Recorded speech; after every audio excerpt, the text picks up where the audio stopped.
They put a little drink down there for you, Dean, just in case you're hungry. Just in case you're thirsty. I'm sorry, I'm here, Dean. Oh, there. Hi.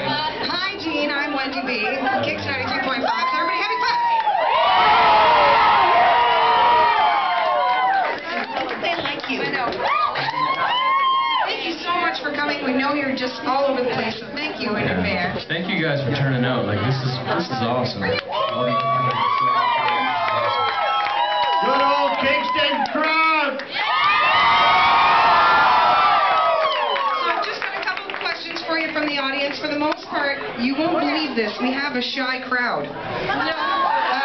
So first, we've got Meg here, who is wearing her Canadian toque for you. Nice, I love it. Meg, what is your question for Dean? Where else will your tour bring you? You know what? That's the only thing. You know, there's a lot of things about my career that I don't know, and that's it. I don't know my schedule. So we should ask Brienne. You should ask Brienne. That's for sure. Well, you know what? I was just talking to Brienne, so I can answer this for you, Dean. Okay. Tell me where I'm going to be. I hear that you're heading to the West Coast this weekend.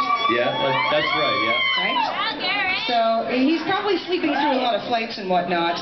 But I think her main concern here, Meg's main concern is, can you come back to Kingston and play a big show with us?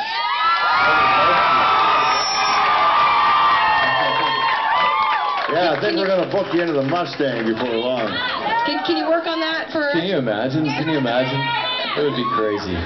We have another audience question here from Becky, and actually Becky has a couple questions for you. Well, my first question is, can I come shake your hand? Yes, sure. Okay, she's taking me with her. Sorry. Okay. Yay! Oh.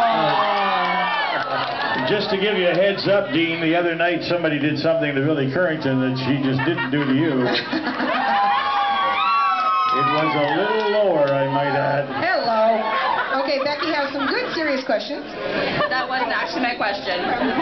My first question was, as a Canadian artist, getting on the radio, making it big, how did you do that? What steps did you take? I think the biggest step I did, like for myself, you know, I really didn't think that I could make it on a stage. So I was a songwriter first, and I moved to Nashville to write songs, and I really didn't think that it would take me to this, like where I am now. And so I think if you want to be on the stage, and you know, if you want help with your songwriting, like I needed, I think Nashville's a great place. But it's a big step, you know. It's a risk. But yeah, I think Nashville is a good spot. And you know, when it comes to rock and roll and stuff like that, maybe Toronto or Vancouver would be cool. But since Nashville's kind of like it's kind of the mecca of our genre is Nashville. So if you want to be able to craft a song like that's coming out of there, then I think it's good. But some people have done it. You know, they've done it. They worked hard here. They've honed their craft, like Gord Bamford, Johnny Reed. I mean, they've done great just by not having to move. Well,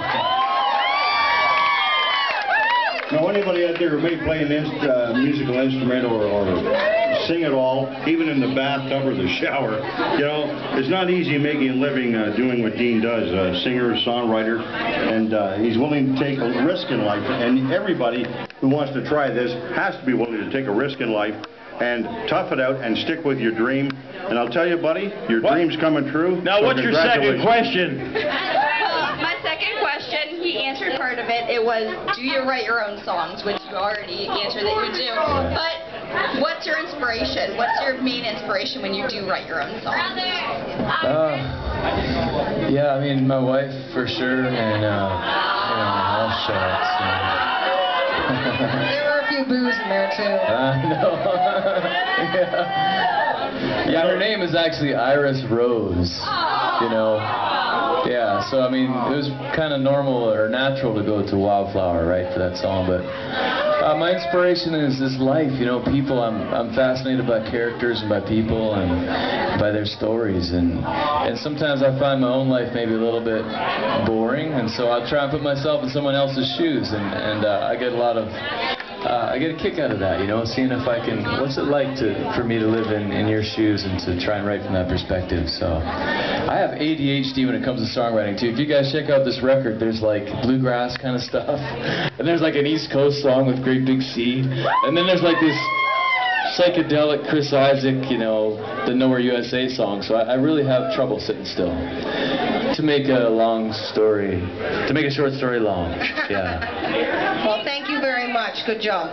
Great questions. I have one last one which you just kind of brought up, which is, how did this collaboration, your next single is called It's Friday, with Great Big Sea. So how do you come up with that collaboration? I just, you know, I live on the East Coast now, and I love their music scene out there. It's just really cool. And I just tried to write a song that was kind of East Coast, and came up with this party song, kind of an anthem song. And I thought, man, it'd sure be cool if Great Big Sea could, you know, be on this song too. And so our people got in touch with their people, and then I ended up talking with Alan and Sean and Bob, and they were like, man, we dig this song. And so, yeah, they took it into their studio in Newfoundland and did all what you hear to it. You took it in the studio in Newfoundland. Well, it doesn't get much more East Coast than that, does it? Yeah, I wasn't there. Alan did it. Yeah, his little things there. He's like, he would email me. He'd be like, okay, Dean, I did the what do you call that thing? The accordion. And I did the snaps and stuff. You want me to put some, like, let's put bagpipes on. You want to put bagpipes on? I'm like, we might need to stop at the bagpipes because we do want to have a country record. So. Yeah.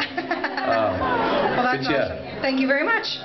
Okay, I should mention, everybody, that Dean's new CD is available tonight right here at the front door. Dirt is up for grabs.